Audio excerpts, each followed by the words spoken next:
Bienvenido. Este es tu programa Factor Capital Humano. Yo soy José María Avelar y hoy regresa con nosotros un invitado y amigo muy querido, quien compartirá con nosotros mucha información relevante para esta época, Enrique Díaz Infante. Quédate con nosotros. En un momento empezamos.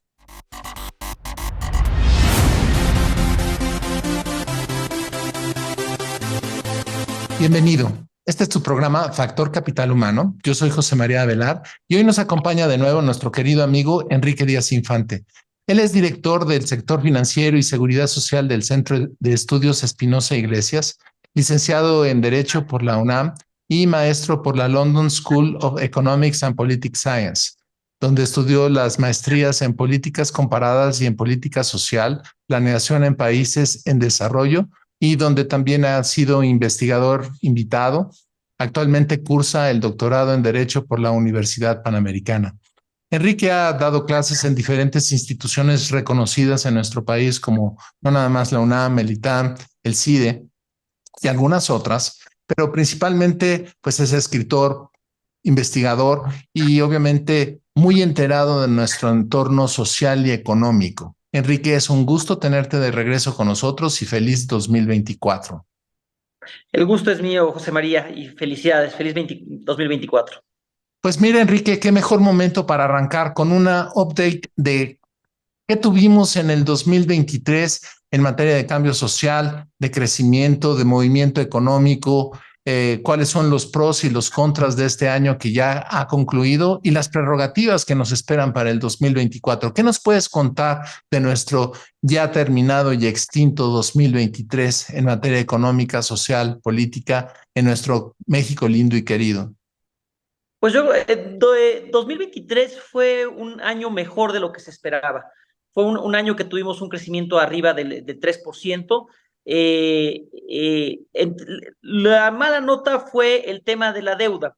Empieza a crecer la deuda en el país, no 2023, pero se empieza a vislumbrar ya para 2024 un crecimiento de la deuda que no esperábamos. Entonces, la nota, José María, sería que ya nos acabamos los guardaditos que había, ya hubo los recortes que había presupuestados y hubo y eso ahora lo que sigue es un endeudamiento. Entonces, 2023 no fue un mal año y lo que México le ha ayudado muchísimo es el nearshoring, o sea, el estar vinculado a Estados Unidos ha ayudado, ya ha impulsado el crecimiento, pero aquí más bien fue un año razonablemente benéfico, bastante más de lo que se esperaba, pero gracias a los fundamentos que estaban sólidos y que hubo ahorros y que hubo recortes, pero hacia adelante, pues dependemos de Estados Unidos y del nearshoring, este fenómeno de relocalización, que es el que nos está haciendo la locomotora,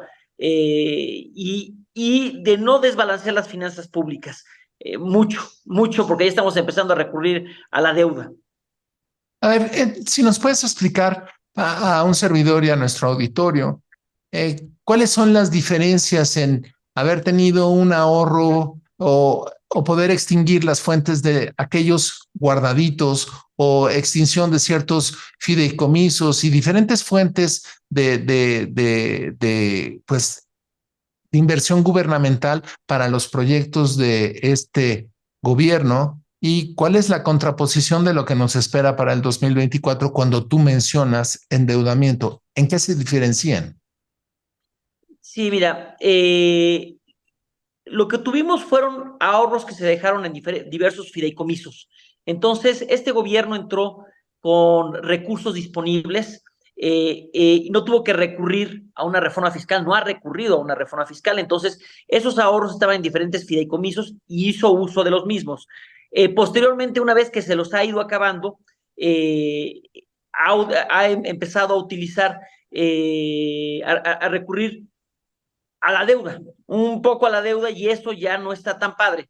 O más bien, primero recortes, se empezó a recortar y recortar y recortar, pero eso te afecta el funcionamiento de las instituciones, te puede afectar la operación del país. Y pues ya después de haber pasado de los guardaditos que se dejaron en fideicomisos a los recortes, ahora ya estamos empezando a ver un crecimiento de la deuda. Y eso es, yo creo que la nota para 2024. Un crecimiento del déficit público, es decir, una diferencia entre los ingresos y los gastos, que tiene que ser cubierto de alguna manera, y eso va a ser cubierto con deuda. No es una deuda alarmante, te lo voy a decir, José María. Lo que preocupa es que esto pueda ser una tendencia. No es alarmante porque México está a niveles de un endeudamiento abajo del 50%, abajo del 50% de su PIB, lo cual es razonable. Lo preocupante es si esto se vuelve una tendencia. De hecho, estamos en 48.8% del PIB, más o menos. Tú me dirás, José María, bueno, ¿y eso es mucho, es poco? A ver, países como Brasil están en el 70% de deuda de su PIB. Países como Chile están como en el 100% de su PIB. Estados Unidos está arriba del 100%. Entonces, México no está tan mal en deuda. Y se ha trabajado mucho en ir mejorando el perfil de la deuda, aventándola con más largos plazos. El problema es que ahora las tasas de interés ya están empezando a subir. Entonces, estar endeudado, pero con tasas de interés que están ya en niveles de 11%, pues eso ya es lo que te puede hacer que la deuda empiece a representar un costo más importante en el PIB. Ya ahorita la deuda está en niveles arriba del 5% del PIB, lo que gastamos anualmente, y pues al 2015 estaba más o menos la deuda correspondía, el total de la deuda a 120% del PIB, pero anualmente empezó el sexenio pagándose como alrededor del 3.5% del PIB en deuda. Ahorita ya estamos arriba del 5% del PIB y contando. Claro. Es decir, que si yo lo pongo en un contexto más plano, antes teníamos algunos ahorros que nos dejó el abuelo, ¿sí? De bien o mal forma. Utilizamos esos recursos para comprarnos nuestro tren, un aeropuerto, unas refinerías y seguir gastando en lo que al proyecto del presidente le ha dado prioridad, pero no hemos generado una infraestructura que produzca inversiones de otro tipo que son lo que nos van a llevar a un crecimiento como país. Es simplemente invertir en los proyectos que él quiere tener, como su estatua, sus calles con sus nombres, obviamente sus estaciones de ferrocarril, pero ahora ese dinero ya desapareció y ahora lo vamos a pedir prestado. ¿Cuáles son las consecuencias a largo plazo de estas dos prácticas en cada caso? Pues mira, me gusta cómo lo pones con el ejemplo, la analogía de un hogar. Es decir, el abuelo nos dejó dinero, nos dejó en vasijas, en ollas, dinero, y ahora esos recursos pues ya no los agotamos. Después reducimos los gastos de la casa. Le dije a mi esposa, ¿sabes qué? Vamos a gastar menos, pero ya reducimos sus gastos y a veces indispensables, y ahora estamos recurriendo a la tarjeta de crédito, haciendo la analogía con un hogar. Y eso pues no está muy bien, y sobre todo en un momento dado que están subiendo las tasas de interés, entonces estamos pagando más por esa tarjeta de crédito. Claro, y este asunto inevitablemente tiene consecuencias, pues a lo mejor para los que ya estamos en la tercera etapa de nuestra existencia sea menos tortuoso el vivir en un país altamente endeudado con un montón de necesidades y un montón de situaciones horrendas que atravesamos, sino algunas otras que vamos a atravesar. Y estamos teniendo una charla súper interesante con Enrique Díaz Infante en materia de lo que ha sucedido durante el 2023 en nuestro México en materia económica, así como algunos aspectos que nos acechan en materia de créditos internacionales para el 2024. Pero antes de entrar al 2024, Enrique, me gustaría que platicaras un poquito de, ok, efectivamente nos gastamos los guardaditos, el abuelo se fregó, gracias abuelo, y ya compramos, pero ¿en qué nos gastamos el dinero que pueda dar una infraestructura o qué nos está produciendo este incremento en el PIB? Hablabas del nearshoring, pero específicamente en qué consiste y cómo funciona que nos está dando este crecimiento interno, pues importante.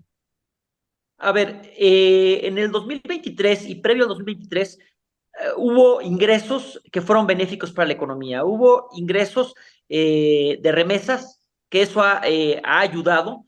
Ya es debatible qué tanto de esas remesas son enviadas auténticamente, la mayoría por los paisanos allá, y qué tanto pudiera haber un origen no tan, un poco cuestionable de No tan de honorable, esas sí. remesas, no tan honorable. Pero bueno, el caso es que llegaron remesas, llegaron recursos, pues de mucha, vino inversión saliendo de China, el fenómeno del nearshoring, también empezó a moverse mucha inversión, a relocalizarse de China para México, eso es un fenómeno que se empezó a ver, eso también ayudó, remesas por turismo, entonces esos fueron los ingresos que estuvimos teniendo. El problema es que ya estos ingresos como que no lucen tan estables hacia adelante y tuvimos que empezar a agotarnos los ahorros del abuelo, lo que nos había dejado en vasijas en la casa, lo que nos había dejado debajo del colchón, lo que nos había dejado ahí guardadito en el closet, pues lo sacamos y ya le buscamos por toda la casa y encontramos lo más posible. Y por otro lado también el problema que empezamos a ver es un mal gasto, o sea, cuando endeudarse no es malo, y si te vas a endeudar para inversión física, eso genera riqueza. Lo malo es que en nuestro caso nos hemos gastado esos guardaditos y lo que hemos recortado lo hemos destinado para construir elefantes blancos. Si me compro un terreno, pues puede ser bueno, pero si ese terreno lo ando comprando en la sierra, de Oaxaca, alejado y todo, pues eso no encuentra mucho mercado, entonces no es una buena compra. Entonces, haber construido un aeropuerto que no se utiliza y que fue meramente para beneficio de los militares, pues no es un buen gasto. Un Tren Maya, híjole, eso es cuestionable, utilizar esos recursos para obras, elefantes blancos, que no te van a generar necesariamente ingresos. Y además que eh, no son obras sustentables en el tiempo. El impacto ecológico es muy fuerte. Entonces, intergeneracionalmente, este gobierno ha sido un tanto irresponsable. No tanto por el tema ecológico y por el tema de la deuda. La deuda siempre tiene un impacto intergeneracional. Alguien la tiene que pagar y lo van a pagar los que vienen atrás. Y si estás destinándolo a obras que no van a generar una fuente de ingresos, entonces estamos generando un problema hacia adelante. Lo que se tiene que hacer entonces es que la economía crezca mucho para que entonces la deuda como porcentaje del PIB se vaya diluyendo o vaya siendo menos. Pero tampoco es el caso que estemos creciendo suficientemente. Sí, como decíamos, el fenómeno del nearshoring pues nos cayó como maná del cielo y es algo de lo que nos estamos aprovechando, es algo positivo, pero también estamos desaprovechando muchas oportunidades por el débil Estado de Derecho, que eso no está generando tantas inversiones. Entonces, 2023 fue un año mejor de lo que se esperaba. 2024 también está siendo, se espera que sea un año que tengamos crecimiento como el 2.4, el año pasado tuvimos de 3.5% del PIB, pero el problema aquí es que esto pudiera no ser sostenible a largo plazo si no estamos invirtiendo lo suficiente en capital humano y en infraestructura que genere crecimiento. Entonces, los elefantes blancos, el Tren Maya, la refinería de Dos Bocas, el aeropuerto Felipe Ángeles, no son inversiones que van a generar más ingresos. Entonces, como te decía, comprar un terreno en la sierra de Oaxaca sin mucho acceso, pues quizás no sea eso lo que nos genere riqueza. Entonces también depende en qué estemos gastando y no estamos gastando bien y se está yendo mucho a gasto corriente, mucho a programas sociales de corte electorero. Entonces eso también no estamos generando capital humano. Si estuvieras gastando en salud y en educación, bueno, pues tu población va a tener más capacidades, va a poderse insertar al mercado laboral y va a haber crecimiento, pero es dinero que estamos regalando a, pues a clientelas electorales en muchos sentidos. Se está canalizando a los jóvenes y se está canalizando a los adultos mayores, y en el caso de los jóvenes, ya no a través de programas que tenían una condicionalidad. Si me traes boleta de calificaciones, si me traes si me demuestras tu cartilla de vacunación, es decir, que estás cumpliendo con salud y en educación, pues entonces te doy los recursos. Y se canalizaban a través de las mujeres. Entonces, estos, lo que era programas Prospera, Oportunidades y Progresa, ayudaban al crecimiento. Entonces, gastar, si vas a gastar en capital humano, pues hay que saber también cómo gastar, dar las dádivas asistencialistas a cambio de un voto, eso no te va a generar crecimiento y es mucho lo que ha hecho este gobierno. Ok, me queda clarísimo. Bueno, pues no estamos sembrando nada que vayamos a cosechar y gastamos muchísimo más y vamos a tener unas estatuas del mismísimo por todos lados al que por un momento todavía se le aplauda, pero eventualmente pues habrá que fundir o derrumbar para utilizar los materiales en algo que se le saque un mejor provecho con un costo altísimo. ¿Qué nos espera para el 2024, Enrique? Porque la verdad es que lo que escucho de que nos han sembrado y que no va a tener como mucha cosecha suena rudo, pero ¿qué más hay? A ver, como te decía, el fenómeno de la relocalización es algo que nos cayó como maná del cielo y va a ser muy positivo.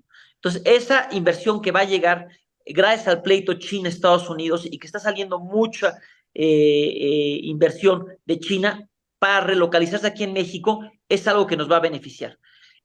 Ahora, 2024 va a ser un año marcado por las elecciones y las elecciones siempre traen inestabilidad.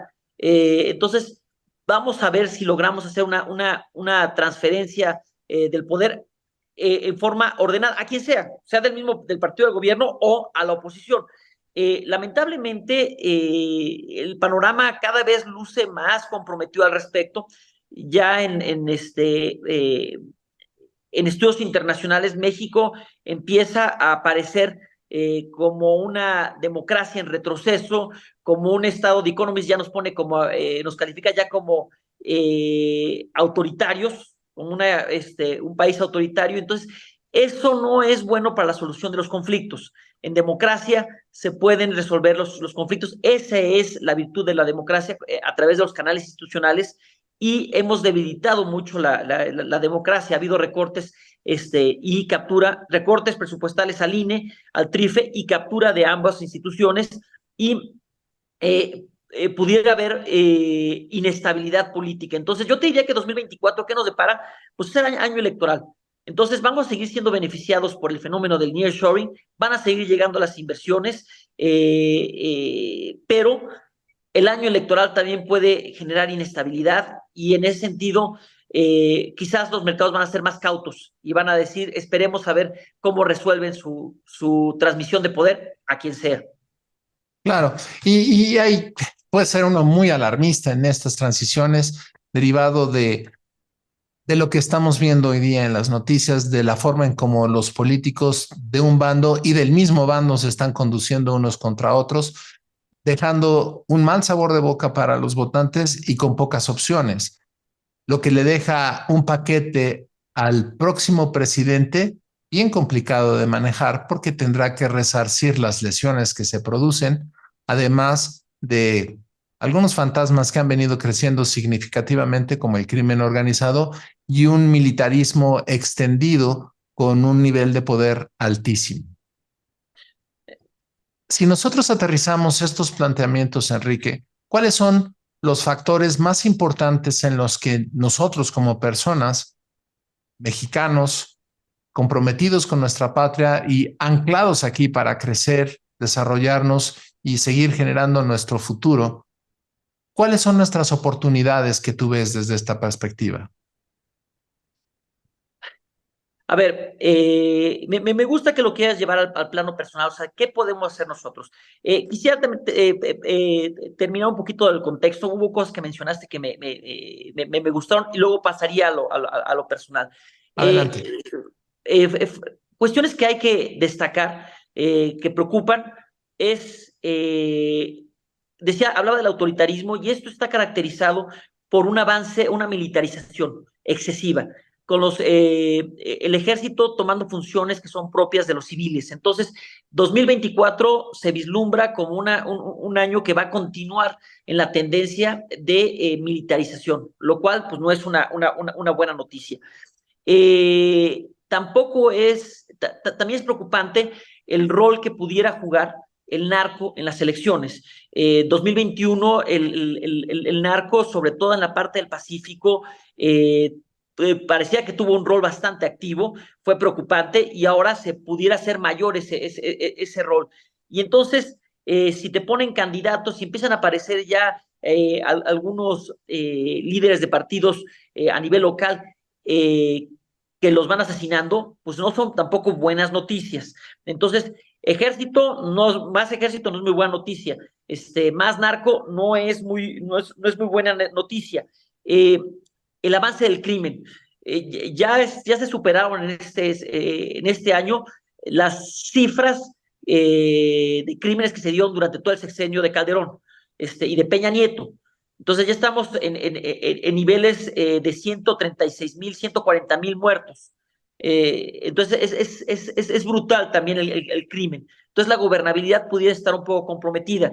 Y 2024 pues iban a estar a prueba las instituciones electorales, el INE y el TRIFE, pero que durante este gobierno han ido poco a poco las han ido debilitando tanto presupuestalmente como capturando a las cabezas de los órganos, ¿no? Entonces, eso pudiera generar un desconocimiento de resultados o una inestabilidad política que ya creíamos superada. O sea, ya pensábamos que en 1994, la elección de 94, la de 96, cuando Cedillo empezó, ya todas las reformas que se consumaron durante los 90 ya nos habían dado la estabilidad política suficiente que se vio reflejado en una transición del PRI de Cedillo a Fox muy buena en el 2000, muy tersa, y ahora como que ya no se ve tan claro eso y vemos como que estamos en una democracia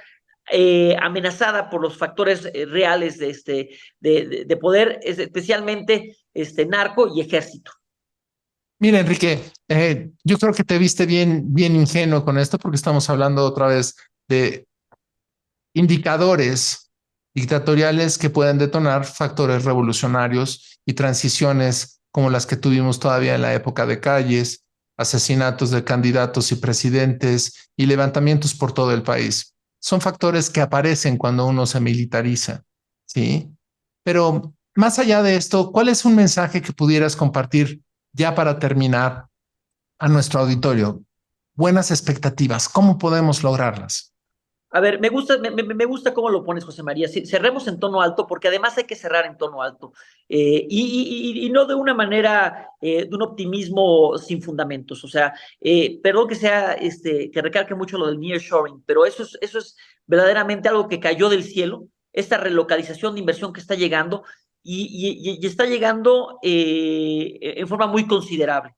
Eh, y eso nos puede ayudar mucho.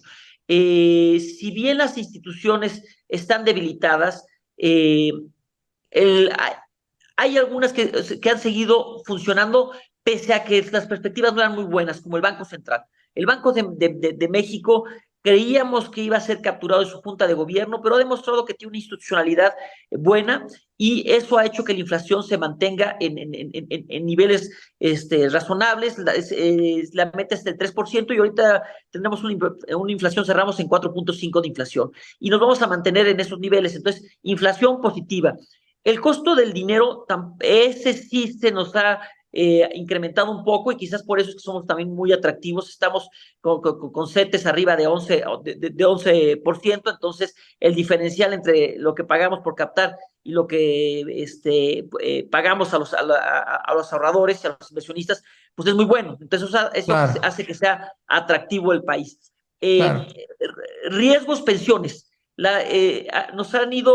Este sexenio se ha caracterizado por hacer muchas reformas de pensiones sin que haya ingresos que lo sustenten, una reforma fiscal Sí. suficiente. Bueno, Enrique, pues la verdad es que es una lista interminable de opciones positivas que podemos tener para este México. Pues Enrique, ¿qué te digo? Muchísimas gracias. El tiempo se nos acaba y siempre hay mucho más espacio por recorrer, pero poco tiempo para seguir en esta conversación. Es un gusto tenerte aquí y esperamos tenerte aquí de nuevo. El gusto es mío, como siempre, José María. Muchas gracias. Pues ¿Qué decir? Este es Factor Capital Humano. Espero verlos en la próxima. Soy José María Velar y estamos pendientes. Hasta pronto.